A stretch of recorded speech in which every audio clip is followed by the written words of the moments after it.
नमस्कार बच्चों, यसु क्लासेस में आपका स्वागत है। मैं सुनीता मैम आज आपको रेखाएं और कोण का संक्षिप्त परिचय देने जा रही हूँ।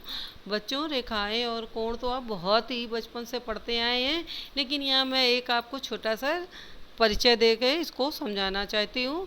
इसके बाद इसकी एक्सरसाइज शुरू करूँगी, क्योंकि उस एक्सरसाइज से पहले हमारे माइंड में रेखाएं और कोण के बारे में सारी बातें होनी चाहिए, तभी हमको एक्सरसाइज बहुत अच्छे से समझ में आती है।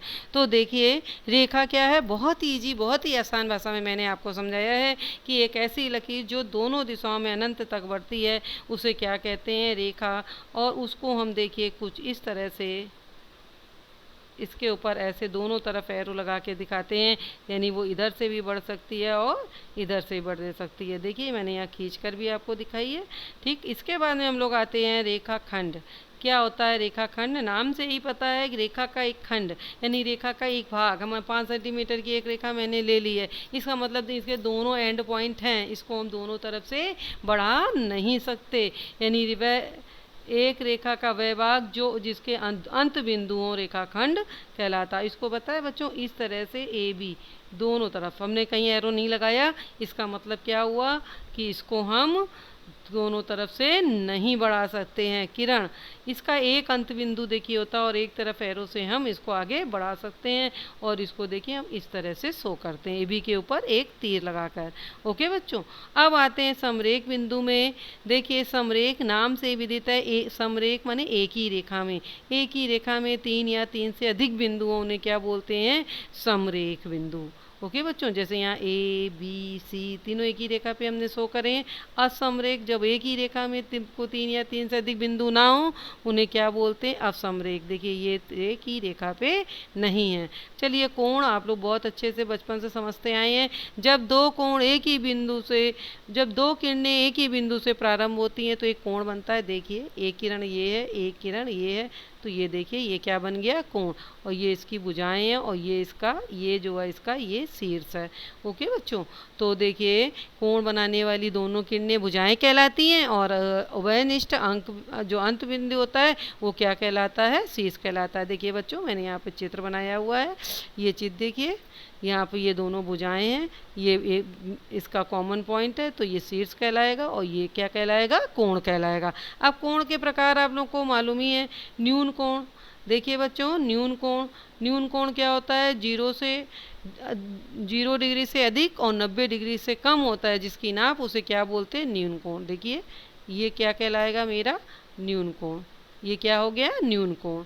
ठीक, अब समकोण, वे कोण जिसकी माप क्या हो, सिर्फ 90 डिग्री हो, ये क्या कहलाएगा, समकोण कहलाएगा। अधिक कोण 90 से अधिक और 180 से कम, ये क्या कहलाता है, अधिक कोण। ऋजु कोण या सरल कोण यानी 180 डिग्री का कोण क्या कहलाता है, ऋजु कोण।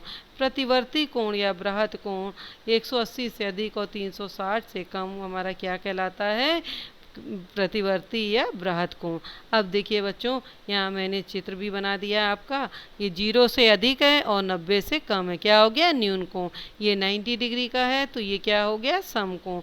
और ये 180 डिग्री का है तो ये क्या हो गया, सरल कोण या ऋजु कोण। अब ये देखिए 90 से अधिक है और 180 से कम है, ये मेरा अधिक कोण हो गया, ये देखिए। और ये मेरा 180 से अधिक और 360 से कम है, तो ये क्या हो गया, प्रतिवर्ती या बृहत कोण। अब बच्चों आती है पूरक या कोटि पूरक कोण। जब दो कोणों का योग क्या हो, एक संपूरक यानी 90 डिग्री के बराबर हो, वो क्या कहलाता है, कोटि पूरक।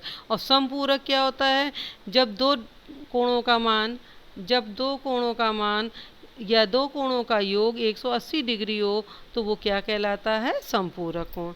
अब आइए बच्चों, आसन्न कोण क्या होता है, जब दो कोण, देखिए आसन्न कोण, जब दो कोण इस प्रकार हों कि उनकी एक उभयनिष्ठ, देखिए ये उभयनिष्ठ है, एक कोण ये है और एक कोण ये है, इनकी एक भुजा ये देखिए कॉमन है और ये जो दोनों भुजाएं हैं ये विपरीत साइड में हैं, तो वे भुजाएं उभय क्या है, वे भुजाएं जो उभयनिष्ठ नहीं हैं, तो उभयनिष्ठ भुजा के विपरीत और हों उन्हें क्या बोलते हैं, आसन्न कोण। यहाँ पर ये जो x और y है ये क्या है, आसन्न कोण।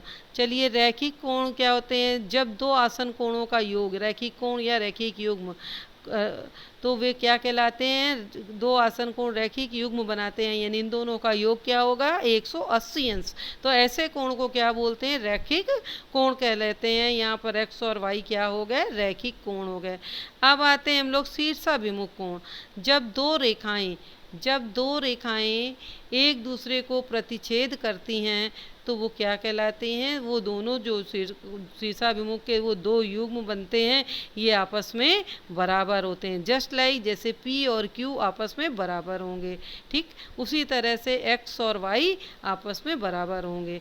तो ये देखिए प्रतिच्छेद कर रही हैं, ये रेखा और ये रेखा यहाँ पर प्रतिच्छेद कर रही है ना, और इस पॉइंट पर एक इधर बन रहा और एक इधर, ये आपस में बराबर हो गए।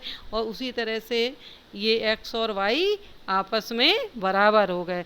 तो ये थे हमारे अप्रतिच्छेदी और समांतर रेखाएं। बच्चों पढ़ लेते हैं। प्रतिच्छेदी रेखाएं, जब दो रेखाएं इस तरह से एक बिंदु पर एक दूसरे को काटती हैं, जब दो रेखाएं एक दूसरे को एक बिंदु पर जैसे यहाँ पर काट रही हैं, ये देखिए एक रेखा ये है और एक रेखा ये है, ये इस पॉइंट पर यहाँ पर काट रही हैं, तो ये क्या कहलाती है? प्रतिच्छेदित रेखाएं। और समांतर रेखाएं किसे कहते हैं? जब दो रेखाओं के बीच की जो लंबवत दूरी होती है, यानी ये दूरी हमेशा समान हो, इसे क्या बोलते हैं? समांतर रेखाएं बोलते हैं बच्चों, ठीक। तो ये आज के इस वीडियो में बस इतना ही। मैंने आपको सारी रेखाएं, सारे कोण रिवीजन करा दिए हैं। इसको बहुत ध्यान से अपने माइंड में रखिएगा, तो आगे सवाल करने में बहुत ही आसानी होगी। आज के लिए बस वीडियो इतना ही। अब इसके आगे बच्चों आप इस वीडियो को लाइक, शेयर और सब्सक्राइब जरूर करिएगा। जिन बच्चों ने सब्सक्राइब नहीं किया वही बच्चे सब्सक्राइब करेंगे, और इसको शेयर ज़रूर करिएगा बच्चों। और जो भी आपको इसमें प्रॉब्लम हो कमेंट करके बताइएगा। ओके बच्चों, बाय।